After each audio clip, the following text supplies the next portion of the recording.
દિવાળીનો તહેવાર આવી રહ્યો છે। દિવાળી એટલે પ્રકાશ, આનંદ અને પ્રેમ વહેંચવાનો તહેવાર।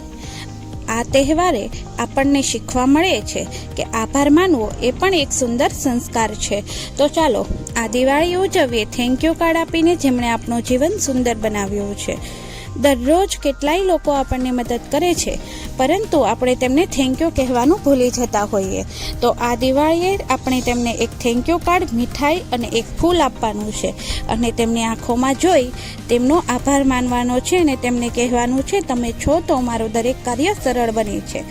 એવા લોકો જે દૂધવાળા છે, શાકભાજીવાળા હોય, અથવા તો જીવનમાં દીવો પ્રગટાવનાર શિક્ષકો હોય, ઘરથી શાળા સુધીની જે સફર કરાવનારા ડ્રાઈવર છે, અથવા તો સવારમાં વહેલા ઉઠી માર્કેટ યાર્ડથી તાજું શાકભાજી આપણા સુધી પહોંચાડનાર શાકભાજીવાળા હોય, અથવા તો ગલી મહોલ્લાના ખૂણા પર બેસનારા વોચમેન અંકલ હોય, આ દરેક લોકો એવા છે કે જે આપણને જીવનમાં મદદરૂપ થાય છે અને એમના વિના આપણી જીવનની દિનચર્યા અધૂરી રહે છે।